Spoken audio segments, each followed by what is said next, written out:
I first got introduced to permaculture in 1980. I grew up, I was a teenager in the 70s, so there was all those dreams that were kind of super alternative for the first time, but not very realistic. Then I found permaculture when I emigrated to Australia in 1979. About 1980, it was my first real intro, and then 83 I took this course. I started teaching in 91. It took me 8 years. A lot of my students teach way before that now, but they've got all the reference that we've got. There's so much reference out there now. So many things have already been done. You can ride on and go much faster than we could in the early days. I set up a few properties, started aid work in about 93, kept getting good results teaching, kept getting invited back to aid projects.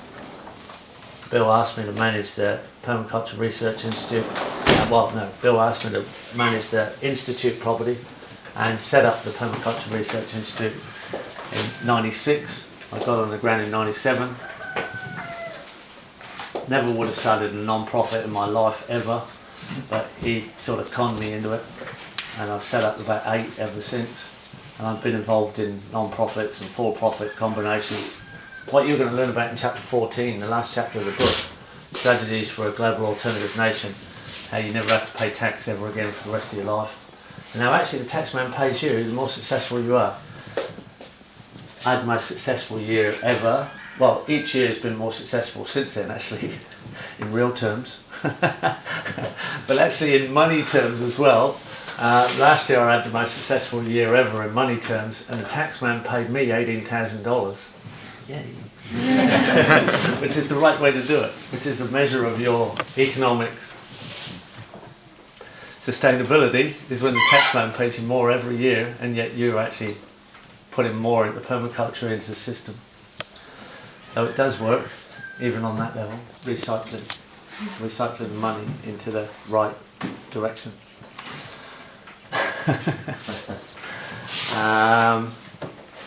Non-profit, for-profit.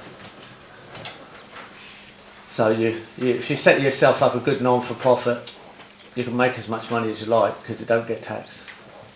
And if you set up lots of good for-profits, they just lose lots of money to the not-for-profit. So you can spend money with your for-profit and make money with your not-for-profit and just get better all the time. There's quite a lot of food influence, chef influence has moved in our direction in recent years. We have quite a few coming through because we serve 30,000 meals a year on our farm kitchen because we have more than 30 people on the property 24/7. And that has some issues because it's built itself quicker than we've been able to keep up infrastructure because people come in our direction faster than we can keep up with them. You don't actually have to go and knock on doors. You definitely don't now. People will come to you quicker than you can go and find people. If you've got something that you want to share in this system, it's very fast. There are issues with keeping up with infrastructure. So your building regulator here could be real handy because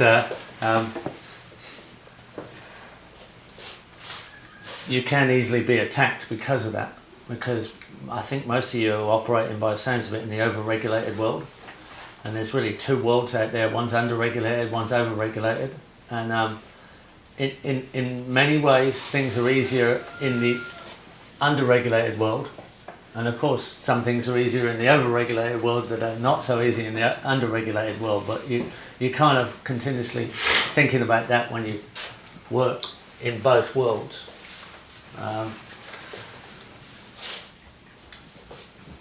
They both have their pluses and minuses.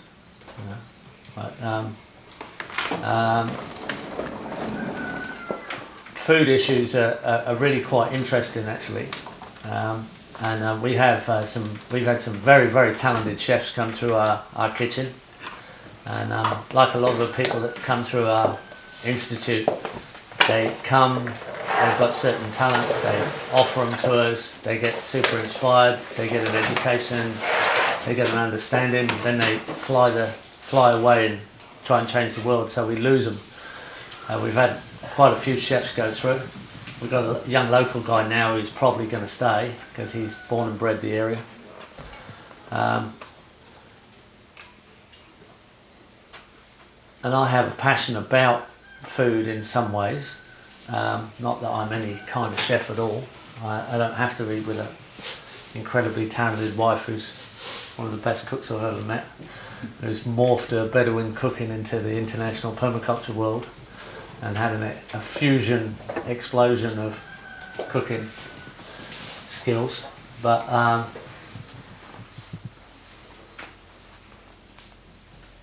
it's kind of interesting actually that you can come, because we've got a lot of food fear, eh? I mean, there's a huge amount of food fear out there.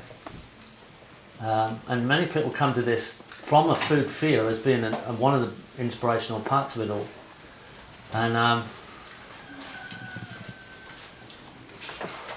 man, over the years you get such a drama in the kitchen. If you're running a course, one of the most difficult things is the kitchen. If you get the kitchen wrong, that's right.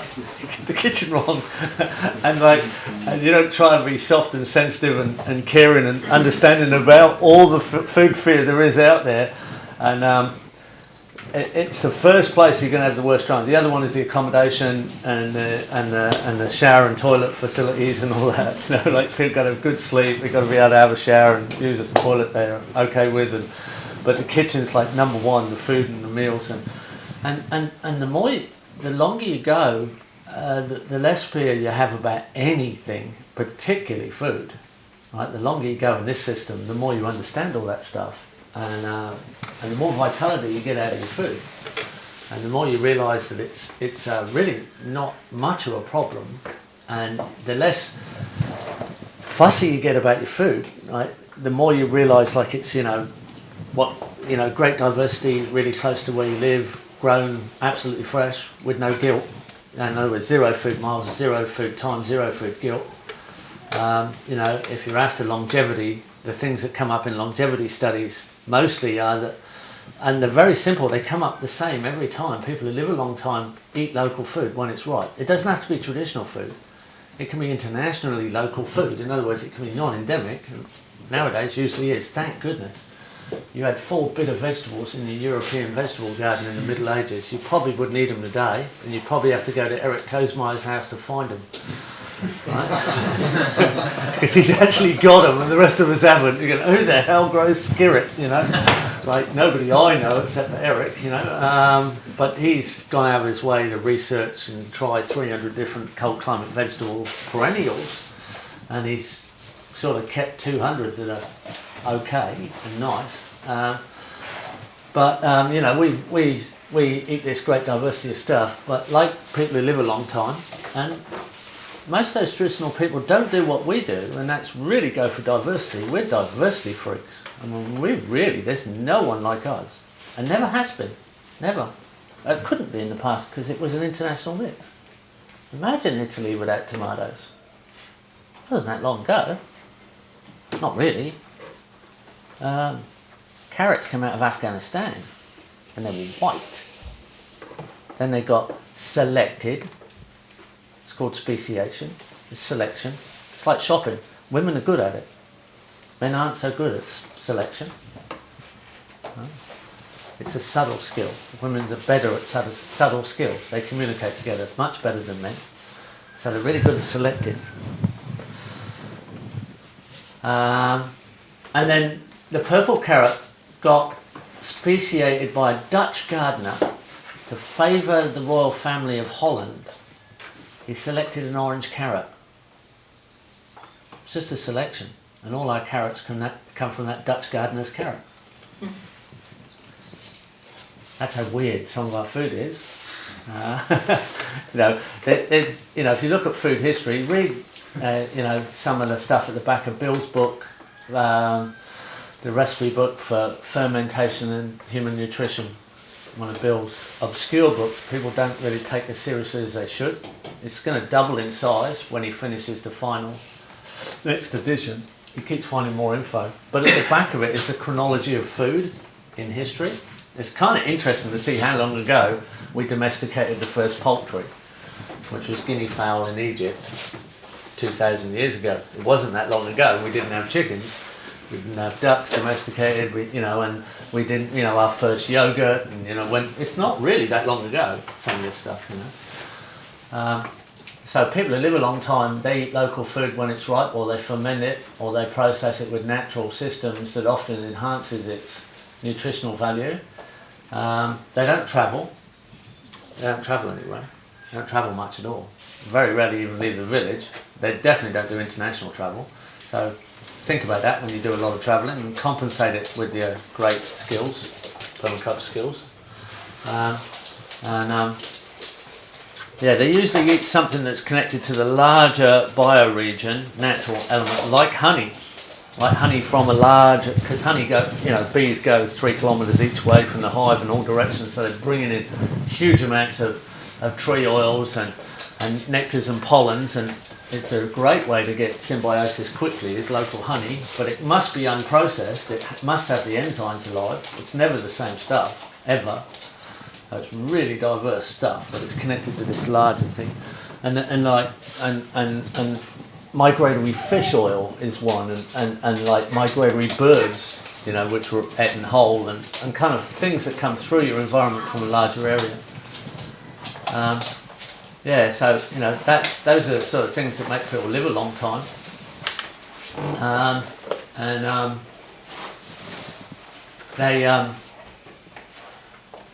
And there's one or two other things that you might not be so interested in. But those are the main things you might be able to affect. There is odd things, cultural things, like they usually don't have children with men under 50. That'll do it. If you breed from older men, you end up with longer living people.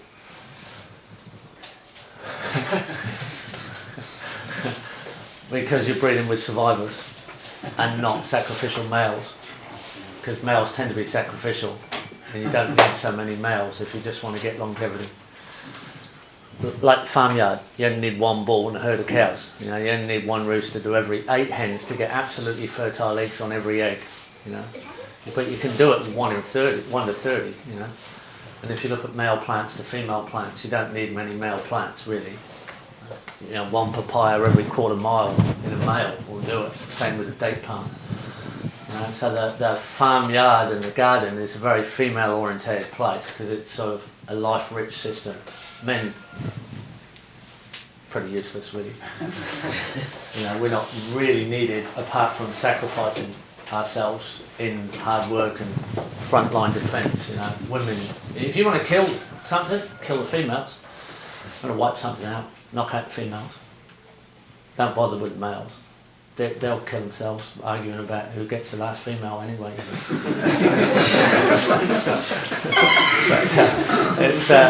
Knock off the females, knock off the breeders, go from the oldest first, come downhill, and you'll wipe out anything.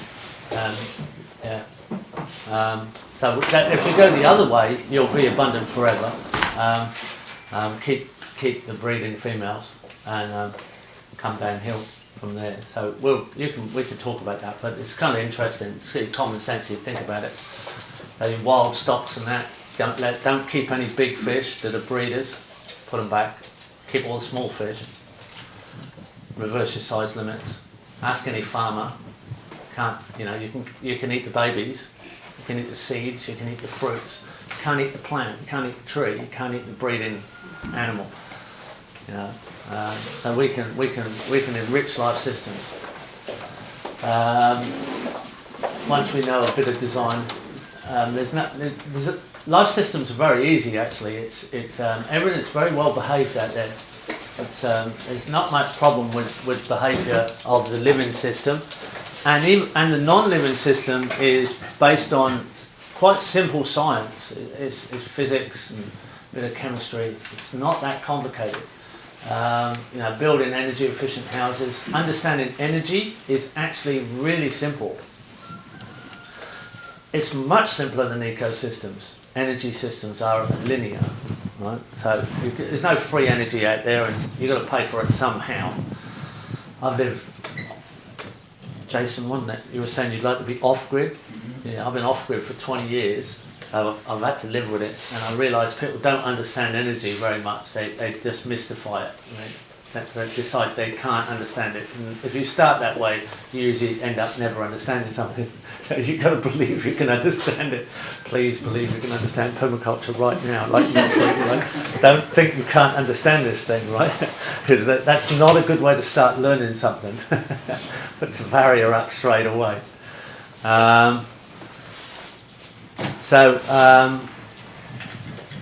Great thing you chefs should do is put recipes together that have a place and a date. It must have like San Diego January, San Diego February, San Diego March. We all need to do that and start from there. Then.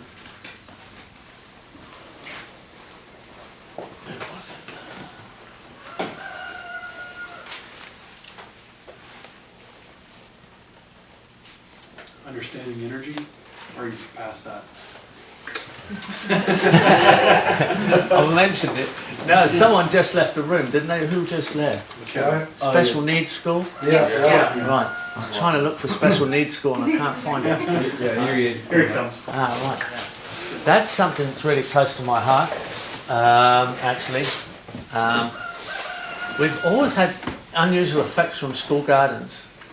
We've educated a few educators, and a very famous one of my students, Janet Millington, who actually employed me to do one of the biggest paid earthworks consultancies ever in the early days. My first big one was Janet's. She was an educator by study. She had a degree and a master's and a thesis written on education. That was her university study. And she ended up writing the famous book, Outdoor Classrooms, which is a permaculture textbook in schools in Australia. We have education departments in Australia that actually pay teachers to come and take permaculture education courses. And it's sold on our website. You'll see it out there. It's in the English Permaculture magazine. There's a couple now. Edible School Gardens by Leonie Shanahan is a student of Janet's. So she's one of my grandchildren. She's got a DVD and a book as well. But Janet's book, Outdoor Classrooms, has been used and is used as a textbook in Queensland and New South Wales schools.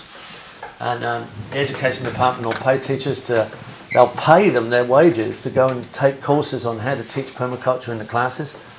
And the teachers encourage that initiative because they're getting such a good result from the students.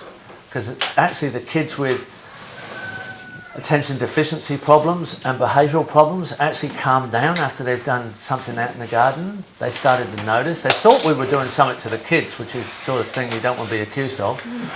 What are you doing to these kids? And we were going, what? Like we didn't do anything, And they said, oh no, they're really, we were always giving you the worst kids. And they were coming back better. So, because when you do a school garden, they usually give you the worst kids they work with because they want to get them out of the classroom, right? But they noticed they were coming back better, and they actually came to us in the early days and said, what is going on? These kids are definitely different after we give you all these bad kids. And every teacher, every class was given as kids for an hour or a lesson during a day of working in a permaculture school garden, and every teacher was talking to each other, saying, "Hey, you kids come, you giving them the worst kids too?" Yeah, sure. And they were talking to each other in the staff room, saying, "Hey, your kids coming back better behaved because mine are." And I said, "Yeah, mine are too." And they all got referenced. That was the very first time, and then it went on from there. Teachers' aides went to educational conferences and started talking. It's got to be a thing that, hey, it's a benefit to because teachers get a hard time, eh? It's not an easy job. But then it went on to special needs stuff, right? And I've got 5 grandchildren, and I had a 28-year gap in fatherhood, so little Latifah's 4 next week or something, and I've got a 34-year-old and a 33-year-old and 5 grandchildren. And my oldest grandson is autistic. And my daughter, Bonnie, who runs the education and sales on our institute, she's got a 3-year-old, a 4-year-old and a 5-year-old, and they're all boys. So that's pretty close stacking. And the oldest one's autistic, which doesn't make it easy with 3 boys real close together. So it's got some close interest to me, how all that autism is rising. So I've ended up doing some work in special needs schools, and other people have too. And something really strange starts to happen there with permaculture gardens and the interaction with the school to the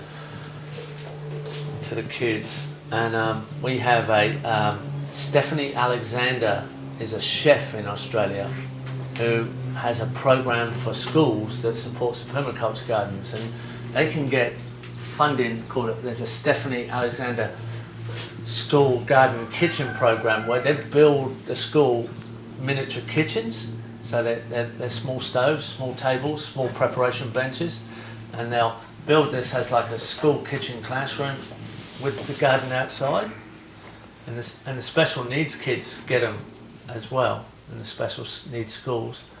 And they found that the autistic kids, who usually only eat one thing, if you know autism, the kids often don't eat a mixture of diet.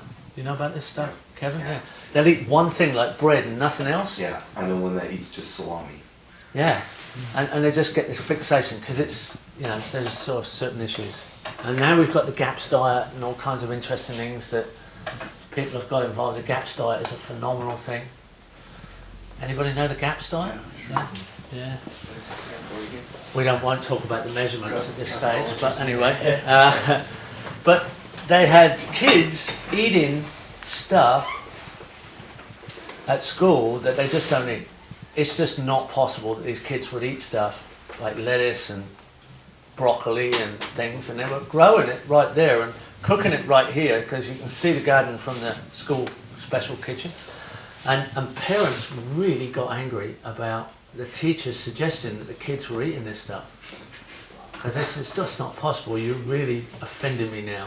And really, and parents get really onerous about what's happening, right? And they were just like, my child does not eat broccoli. There's no way you could have made my child eat broccoli. And really lost it with their teachers, They were good people. They actually set up cameras. Had to set up cameras, like inside the classroom, inside the kitchen, to actually prove it to the parents. Here's your child eating fresh broccoli just steamed in the kitchen. They grew it, they picked it, they cooked it, they ate it, and a whole mixture of stuff. It was a phenomenal thing, real phenomena. And of course, you start getting behavioural changes as well. And we could talk about all the links and minerals and fresh enzymes or whatever. But it was a neat sort of set of stuff coming round. And that's a long way from talking about food fear. That's coming, into a whole food health situation. Food as the reason we're healthy, we are what we eat, and all of that stuff. So I haven't got any food fear at all, really, whatsoever. Sort of been beaten out of me, I suppose. So, what are we doing, Owen? We're doing permaculture in the world. Well, that's a bit of the world there. Yeah. Absolutely. All right. It's a wide world. Yeah. I think I looked it up. Do you guys know Permaculture Global? Permaculture Global is a piece of... you probably know our websites. My main website that I've helped with is a big news blog site, permaculturenews.org.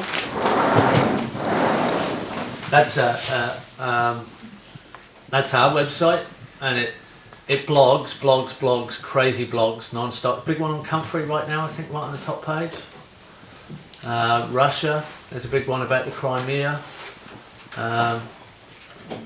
There's coal seam gas went up this morning. It wasn't up at 3 o'clock in the morning. I was up at 3 o'clock for some damn reason.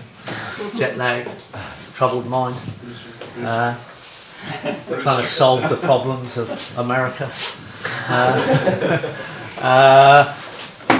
Well, Open source beehives is one up there now. What is it? Open source beehives. Beehives. There you go. That wasn't up an hour ago. So that's our man's. We got a New Zealander stuck in Slovakia somehow. He's out there in Central Europe, within 60 kilometres of dead centre Europe, in a tiny little village called Martin, a one-street village.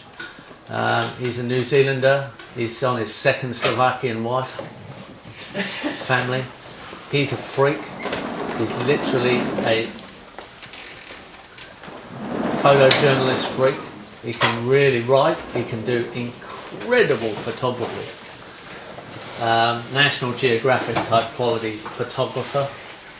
He's been running with us for, I don't know, 7-8 years now. And this is his baby. And we are so lucky to have someone that talented running this incredible site.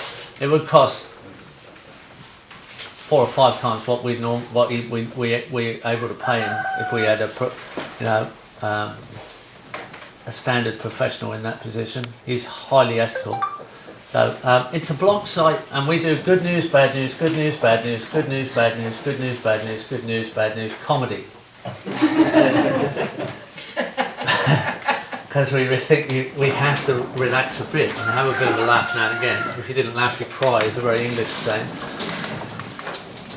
So, please, when you're reading it, just check that it doesn't say comedy break, because we have had a little bit of drama, people thinking some of the comedy is supposed to be real. Right? Yeah?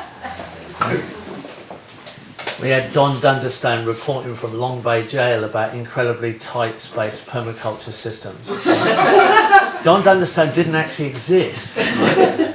He was just a sort of comedy break event that we were having, and people started to write to Don because they thought he was a misunderstood criminal. And we were answering, thinking they knew the gag, but they started to get serious. And we're like, hold on a second, Don doesn't exist, you know, like, you can't go and visit Don, right? But this is an amazing website, and we do it as almost like a service. And it links sites like this, master plan sites, and gives them our booking form, our exposure. People use it like a newspaper, keeping up to date with stuff. We try and provide it like a news service, and we'll advertise anybody on there, anybody. If you write us a post, we'll put your permaculture advert up. But if you're a master plan site, we give you full exposure because you're running on our system, you're running on our credibility, we give you our booking form, you're running with PRI master plan, PRI registered teachers, we have a registration process to keep a level of standard up and credibility that we've built. It's just what we offer. So that's our site, but then we have permaculture. We've created a gift to the world, which is a networking site, and it's permacultureglobal.com. It was 3 years work in conception, like us designing it in our minds, and the last 9 months of those 3 years was software development by a very good software company. So some of you guys in IT, like Will, you might realise how much work that is. It was $100,000 worth of software from a New Zealand company called Espiral, who are incredibly ethical, who saved us from a cyber attack from probably Syngenta. We got a serious cyber attack a few years ago, like a very serious cyber attack. And our web host threw his hands up in the air, corporate web host of ours who were holding us up until then, said, can't do it. I can't hold off this kind of attack. This is, you said you were serious about offending people in the corporate chemical world, but this is a nightmare. And Espiral came to our rescue and said, we'd love to defend you if you've done that. You know, you've done something that's really offended someone big. They couldn't prove it was Syngenta, but we did prove that Syngenta were up for, Syngenta's security company was in court for murder. in against GMO protesters in Brazil, where 2 protesters got gunned down by their security company. And Syngenta had just put an article up in the New York Times that said, trying to feed the world with organic agriculture and organics is like being an environmentalist and driving a gasoline RV, recreational vehicle. And we didn't like that, so we took that article and researched Syngenta and found that they had a security company that had gunned down 2 GMO protesters, and they were just farmers, poor farmers in Brazil who didn't want GMOs in their area. And we found Syngenta were in court on 18 different counts, including this murder charge by their security company. And their defence in court was, we didn't know our security company carried guns. Wow. Now, then we researched their security company, and their logo is 2 guys holding AK-47s like this in silhouette. That's their logo, right? So we put it right in the front centre of our website and said, Syngenta says they don't realise their security company carries guns, but this is their security company's logo. Who do you trust?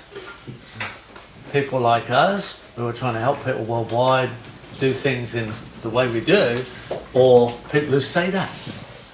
And 10 days later, we got severely attacked with like an army of hackers that got into our system and destroyed 15% of our stuff, and we had to shut down everything and pull out of our main host and reassess. But it was great. Problems and solutions. Someone came to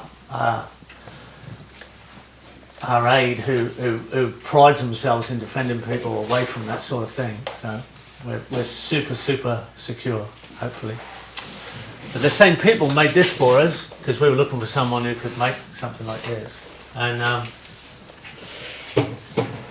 it's a Google Earth, Google Map format, Twitter, Facebook type format. It has search engines of climate, people skill, project worker, educator, consultant. It's got search engines, drop arrows, which climate are you in, where is your expertise. It has icon recognition on the sides. It has project description type to climate type search engines inside it. And it's free for you to to register on.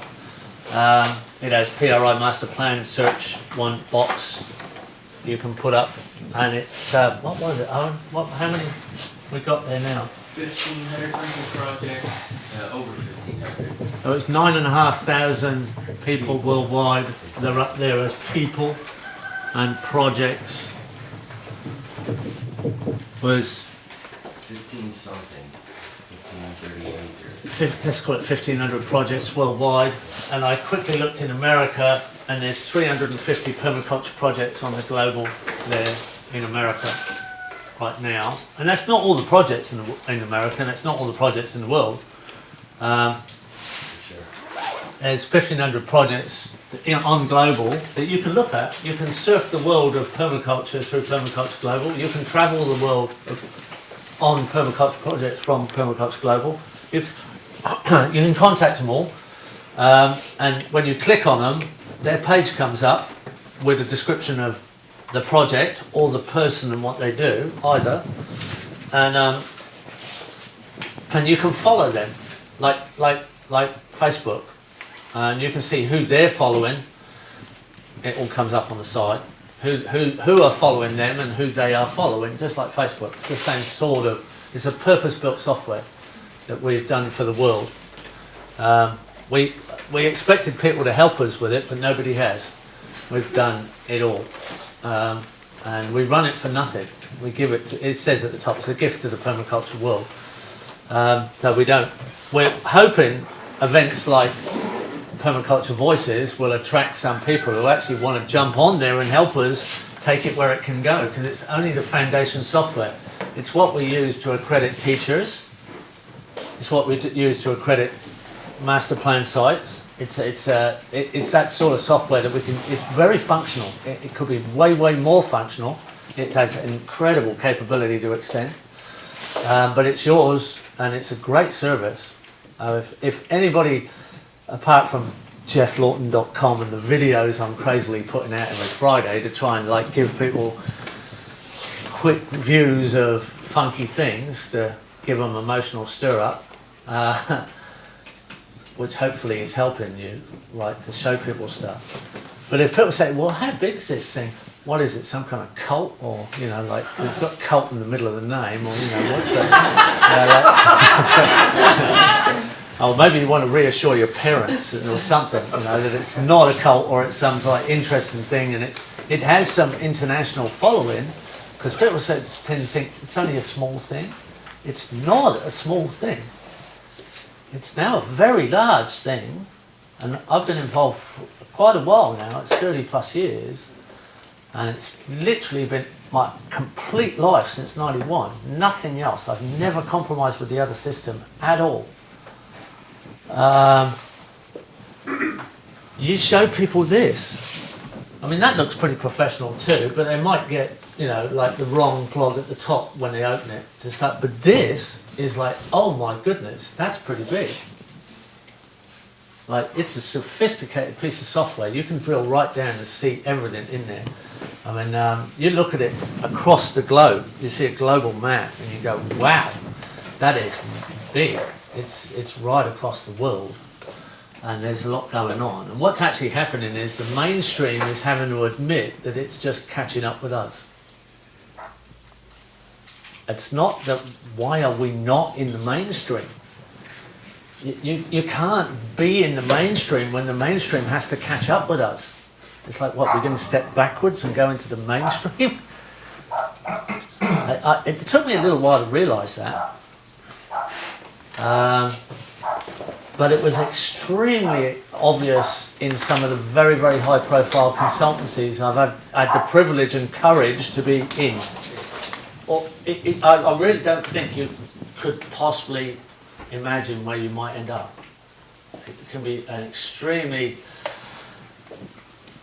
unusual story to talk about stories. I mean, it'd be a wild. I would never imagine where I've ended up at all.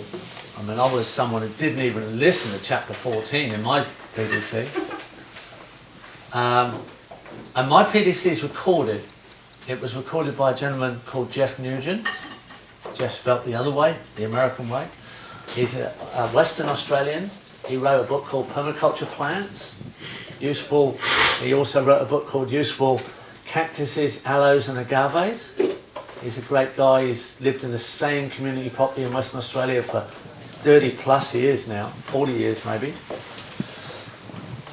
He recorded Bill with a little tiny mic, lapel mic, and a little high-tech Sony cassette recorder. Remember them things, cassettes?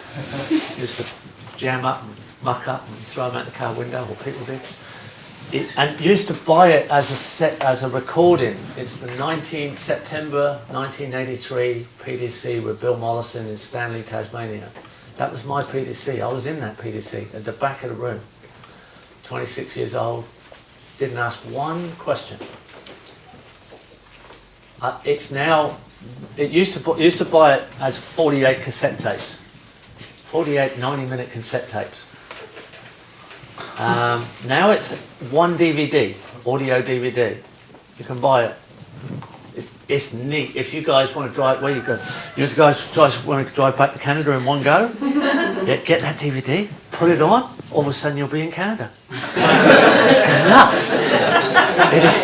It's like put a time lapse in, like put this thing in, and like you don't see the road anymore. It's like Bill talking about this incredible stuff, and you can just play it and play it. Just put it on rewind, so it just keeps playing, right?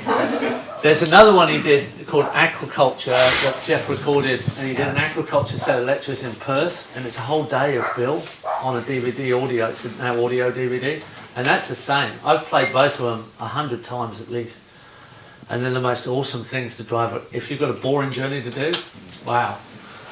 But I'm telling you, I can tell that I didn't say a thing.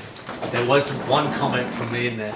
You can hear halfway through the evidence lecture, which I'm going to give you a bit of in a minute, where Bill talks about the bad things that are happening around us and why we should act. There's a section that the old teachers like myself do called the evidence to act. Evidence lecture, the evidence of why we should act. Bill, and you should listen to it in that DVD. This is Bill in '83 talking about the evidence of why we need to act. And all of it's come true.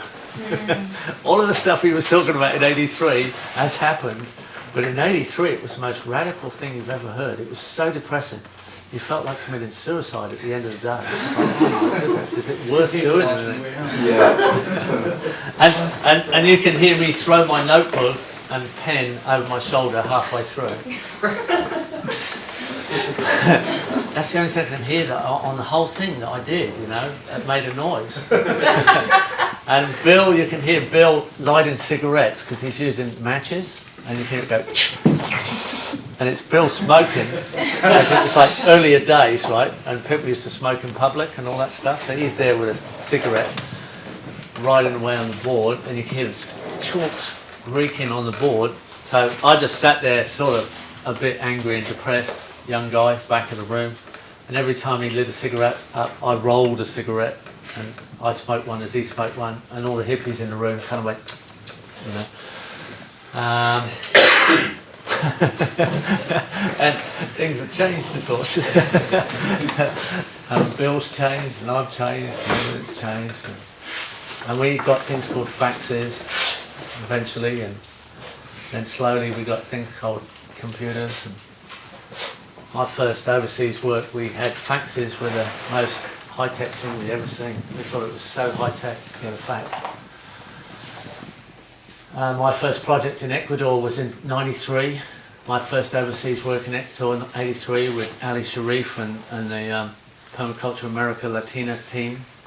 And there was 2 places in the capital city of Ecuador where you could receive a fax. One of them was the solicitor's office, and we had an agreement with them that we could receive faxes, and we thought that was Star Trek. And now it's all on your mobile phone. Now it's all on your smartphone. I mean, you know, we have live conferences. People walk around the project saying, "Is this cover crop thick enough, Geoff?" You know, live.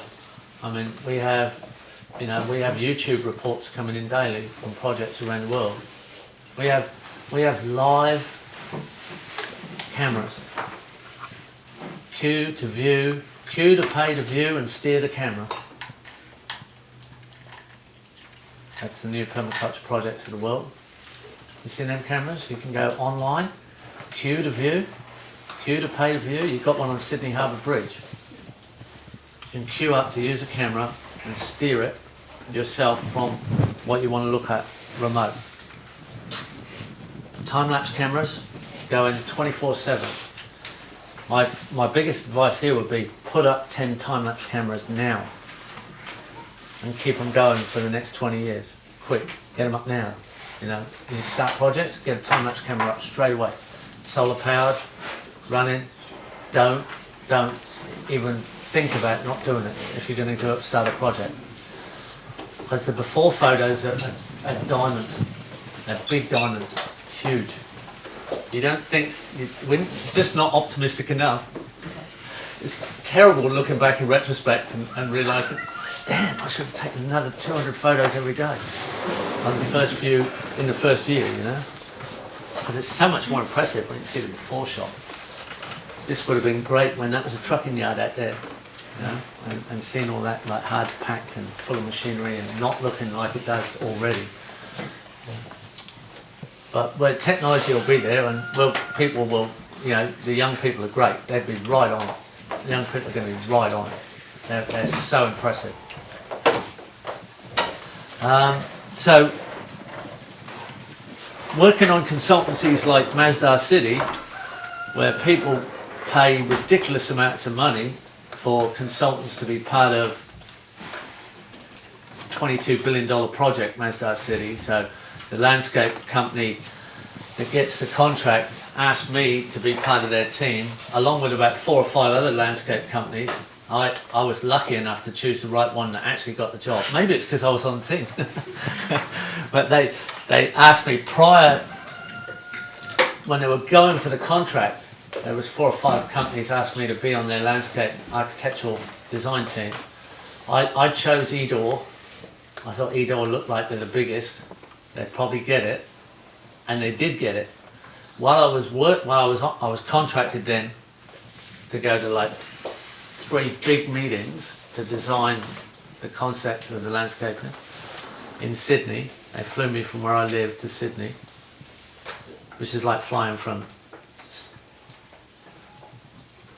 LA to Seattle kind of thing, that sort of distance. And while I was contracted for these 12 weeks or something, but only 3 meetings, they got taken over by AECOM, which was okay, didn't make any difference. They became part of AECOM. AECOM is one of the biggest engineering companies in the world. They're like nuts. They're in the top 6. You can imagine where you're at when you go to a consultancy meeting. You know, there's a table as long as this room. There's every high-tech thing possible. You know, everybody around the table. Some of them got their secretary with them, but they're stylish people. I mean, they're well-paid, stylish consultants. You know, they're styled out in the way they look. They're dressed. They're everything. You know, I'm having to get dressed right up and look the part. And the lighting expert can talk to the paving expert or hardware expert, and you know, the plant expert can talk to the ecologist, and somebody can talk to somebody else, and you know, like that. But nobody can talk to everybody except me. And I'm someone that they've never had in the table before. And the first thing they do is put me on the spot when I arrive and say, like, okay, so you're Geoff Lawton. What do you bring to this?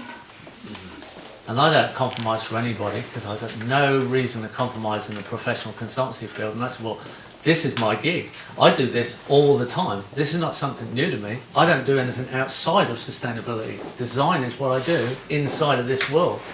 And so I felt completely comfortable, and that's what I bring to you. You know, that's what I'm bringing here. There's no problem at all for me.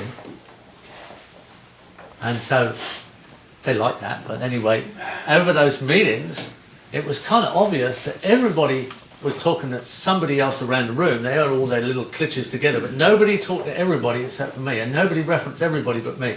Everything came back to me around that table.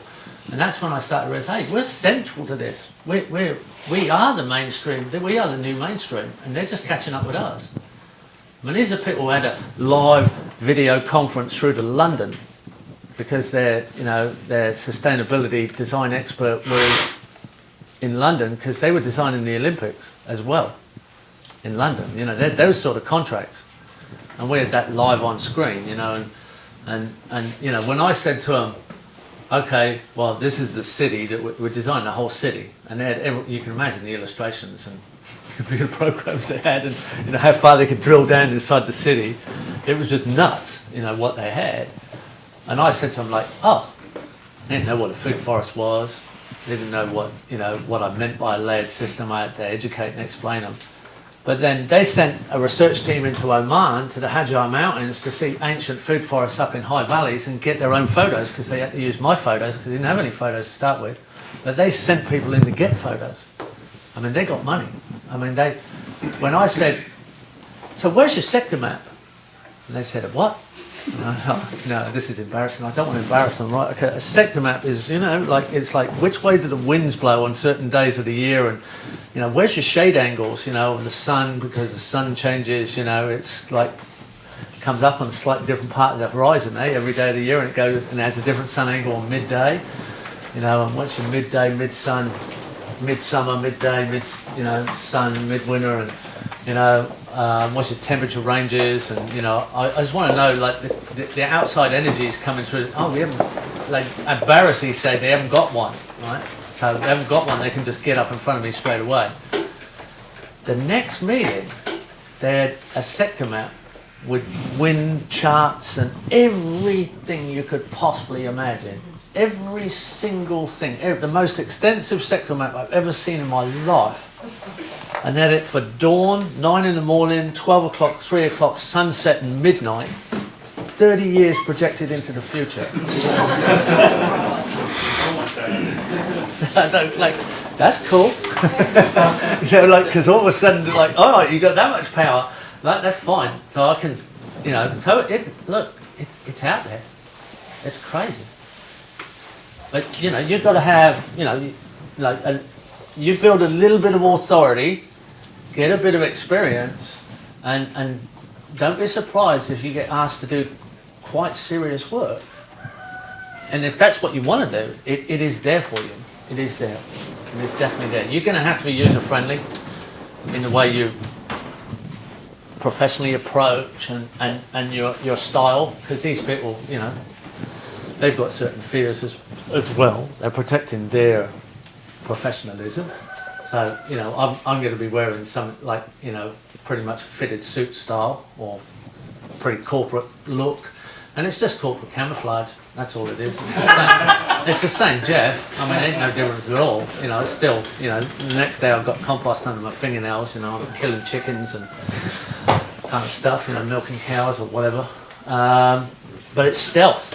It's like stealth bombing. I'm going under the radar and straight in the corporate door. And to me, it's like one hell of a rush. You know, I'm in the belly of the beast right there. I'm going to stab the damn thing, you know. But they, you know, we're also seeing those people come to courses. We're also seeing great interest. We're seeing it coming from everywhere. It's coming from all over. So, you know, out there in the world, there's lots of stuff going on. But really, there has to be a little bit greener. Is not going to do it. It is not going to be a little bit different. We're going to recycle a lot of stuff we have. We're going to repurpose a lot of stuff. There's no point in throwing it away and discarding it just because it's not what we should have made in the first place. We've got it. So we're going to salvage a lot of stuff. So it's going to look kind of funky to start with. And it's definitely not going to be subjectively perfect. Like, please don't get subjective about stuff. Like, we could all imagine perfection and utopia, but it's probably not going to happen in any of our lifetimes in the vision that it could be. You know, it's not going to be Avatar, all right? You know, it could be in your mind, but like the reality is, you know, it's sort of a long way down the slippery slope in the wrong direction. And if we just stop now, we're going to go off the slope. There's no question about that. We're going down the drain and it's going to be real horrible. But we can put the brakes on, reverse things and climb up this slope. I mean, we can get out of here pretty fast. But it's going to be a lot of sort of repurposing, which is just going to be appropriate to this point in time. And we could be sort of criticised for that possibly. But the natural system will really come up behind us and help us. The natural system responds beautifully when we do the right thing. Shockingly supportive. Incredible. It always shocked me how much the natural system comes in behind us, you know, to help us once we start doing the right thing, making the right patterns, assembling the right elements, making the right connectivity. It's all about connectivity. You know, it's about making the right connections and looking for the right indicators. But there's a big issue with people being subjective. Like, permaculture has to be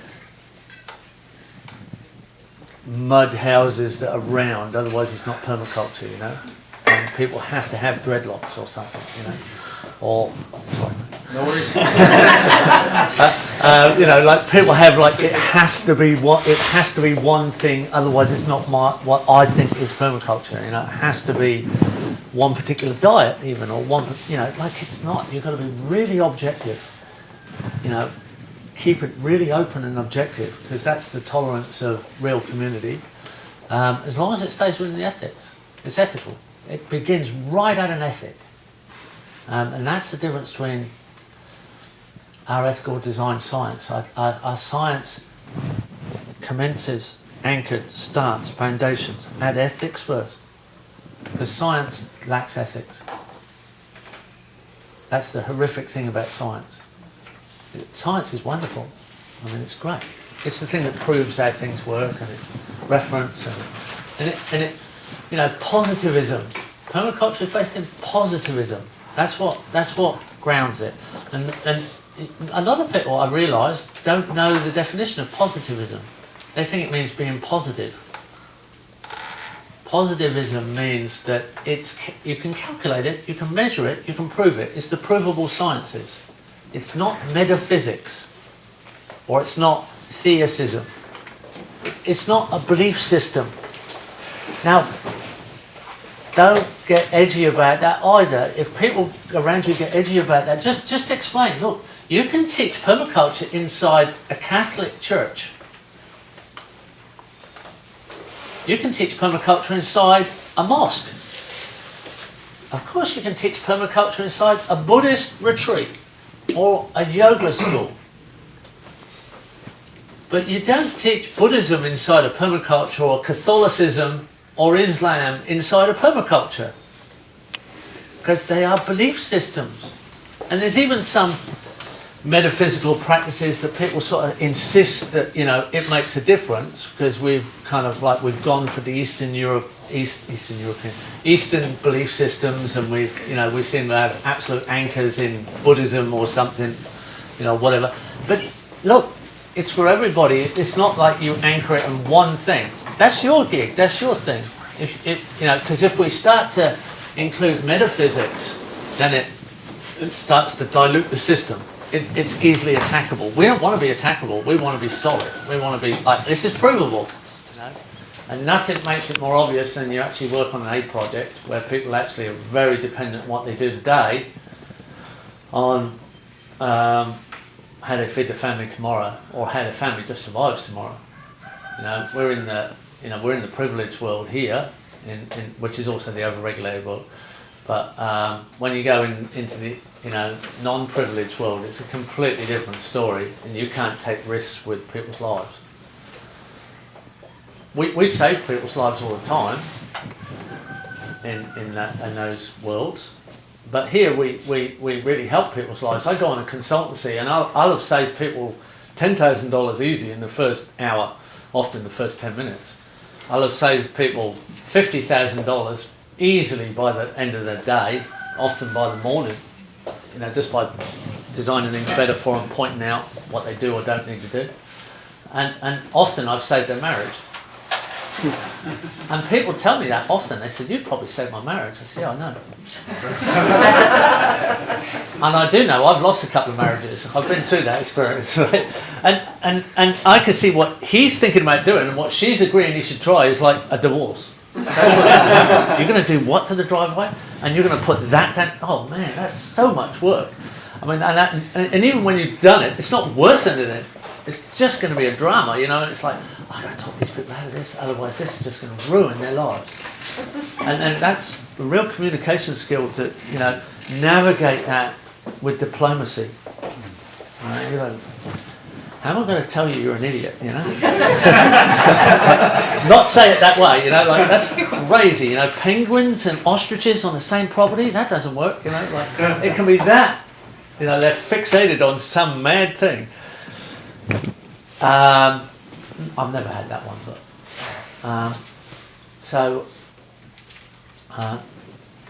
what was it? Gypsy. I should remember telling last night. Yeah. So were you in Iraq? Iraq, Afghanistan, Yeah. Egypt. Oh yeah. Right. When were you in Iraq? I left in November of 2011. I just left Afghanistan 2 weeks ago. 2011. Yeah. You weren't there in the early days. Well, I was also there in 2003. I was the first third ID across the border. Where were you in 2003? We crossed the border from Kuwait and rolled straight into Baghdad. And where did you? Spent most of that year at the Baghdad airport. Oh yeah. I was in Erbil in 2003, rebuilding a village between Erbil and Tikrit, right on the Kurdish-Arabic divide. One town south was Arabic, and we were just on the Kurdish side. I built 53 straw bale houses in a village that was destroyed, that was 5,000 years old, which is not that old for Erbil's 10,000 years old. 12. 12,000 years old, Erbil. Erbil and Damascus are the oldest settled cities on earth, 12,000 years. Jericho's 10,000 years. So yeah, right, so we were in the same place at the same time. I was a little south of you, but yeah.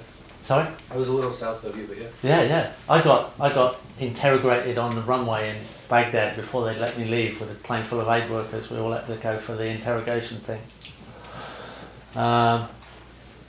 But yeah, so you were there when the Red Cross got bombed?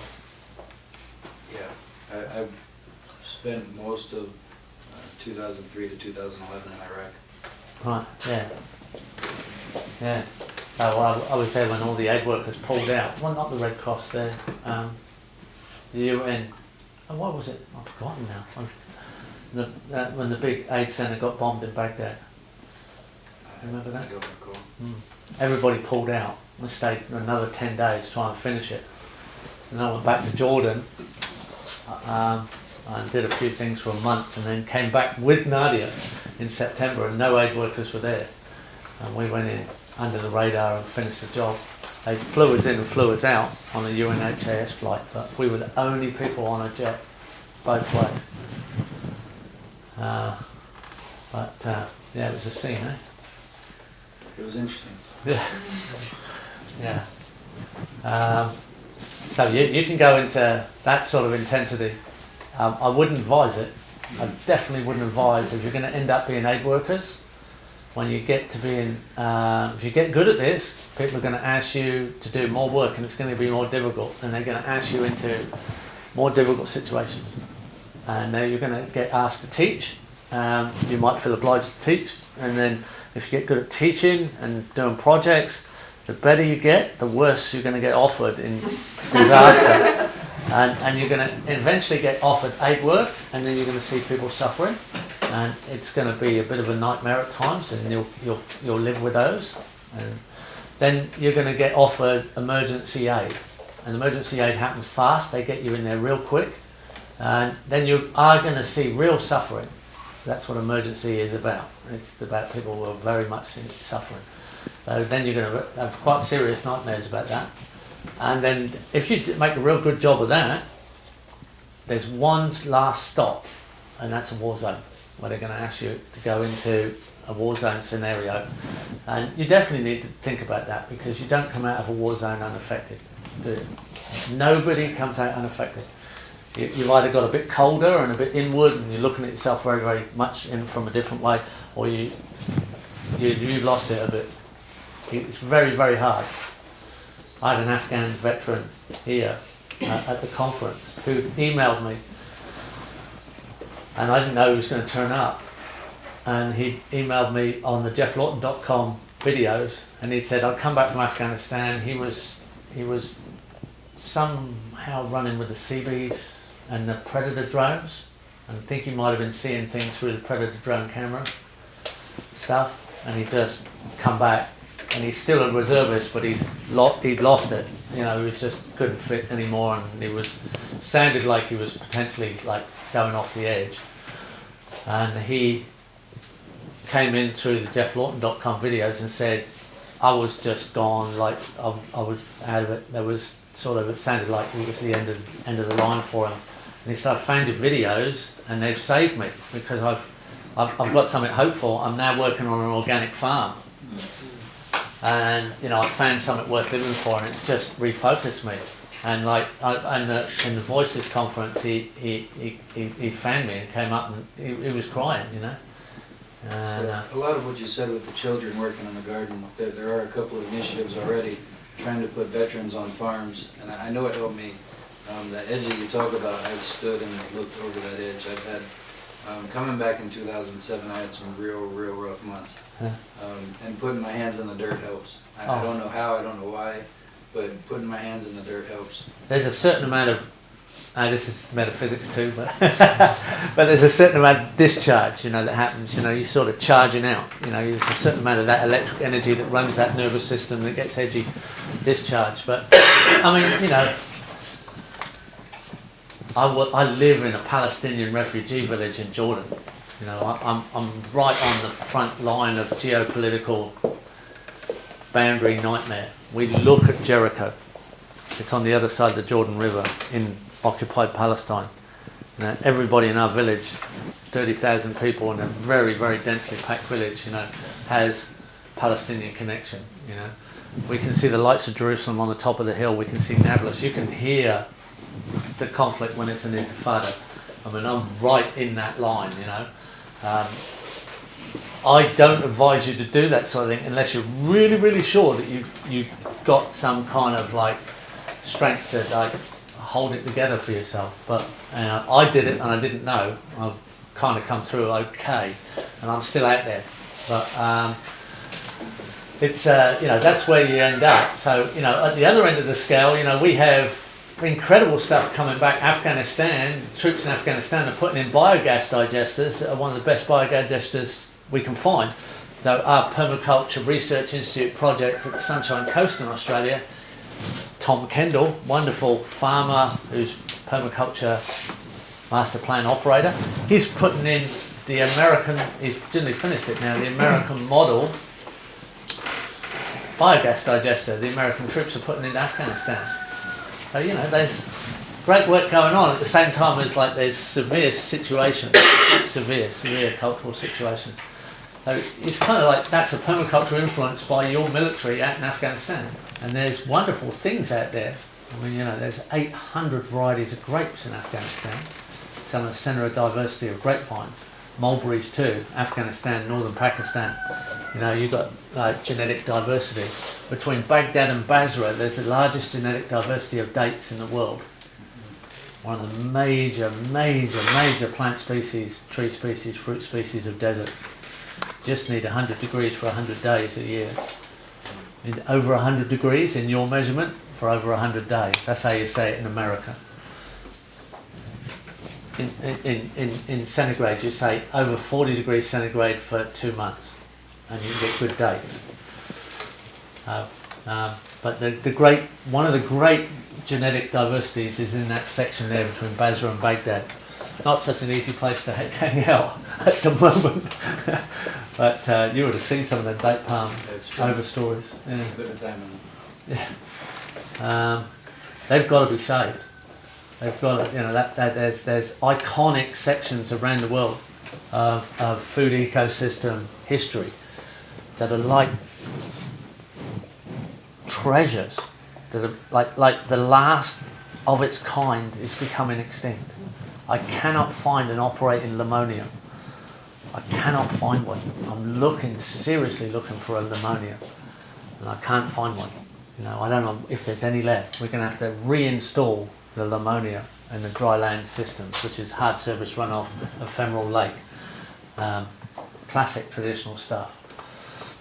And Joseph Simcox was one of the best things that happened to me at this conference. Yes. Of all the things that I didn't expect to bump into was a Joseph Simcox, you know.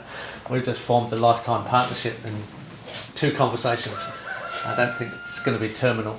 I don't think it's ever going to get away from that guy. He'll be at my place in the next couple of weeks in Australia by the looks of things. Because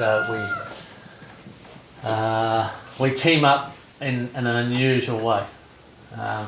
So that was you know, worth every second to just come and get that connection for me at the conference we just had.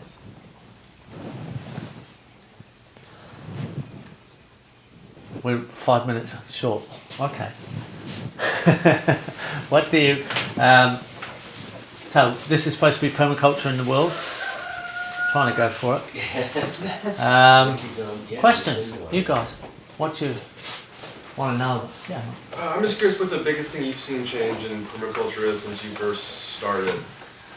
Anything major that's going to total like flip in education or just a system? The ability, conviction, dedication, integrity of the young people is phenomenal. Mind blowing. Incredible. The young people. Wow. I really envy your positions. You know, you're so far in front of the game and what we were. I was, you know, nowhere near that far advanced.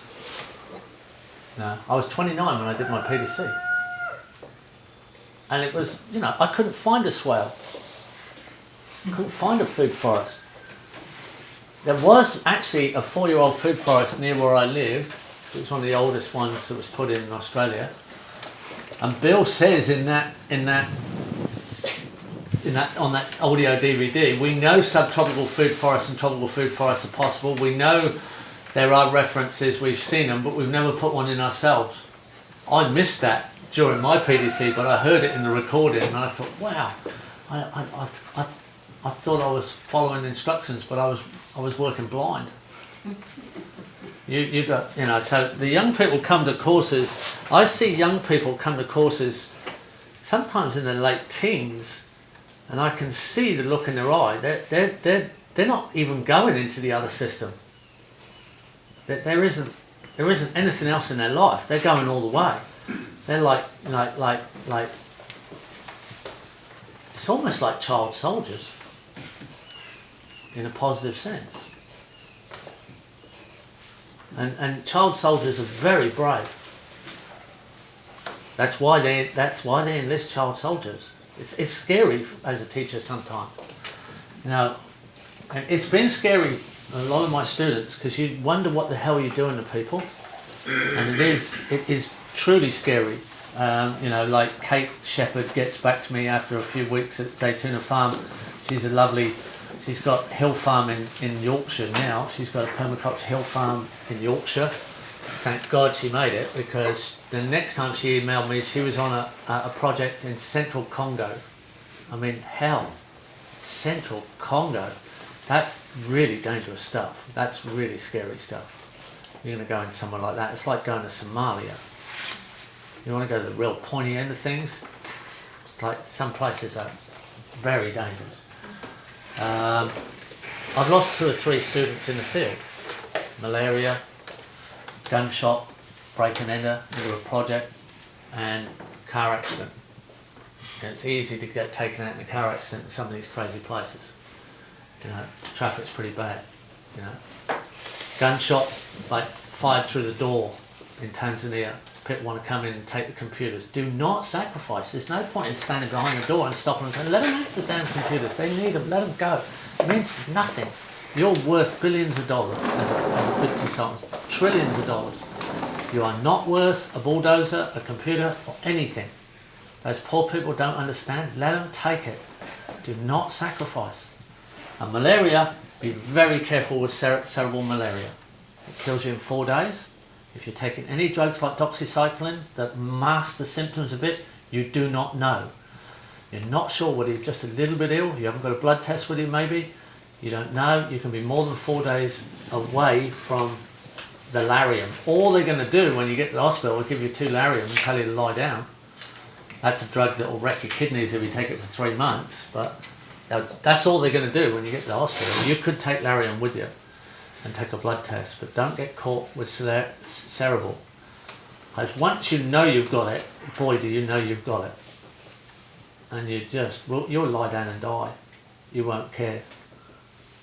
It was one of my spiritual experiences I've ever had is malaria. I've had malaria twice, cholera twice. Malaria, you actually start to say to yourself, I just want to leave. I'll leave this body. I don't care. This is too much. The shakes are so big when you get the shivers, it feels like it's going to crack bones. And then the sweats come on so hard, it feels like your head's going to explode. And you're saying to yourself that you want to leave, and then you start go, hold on a minute, who's talking to who here? Leave? Where? Which bit's leaving what? Like, hold on. But you kind of get delirious, and you won't get up. Someone just you need a mate there now to drag you and get you in the car or get you on the bus, so you won't make it if you're not careful.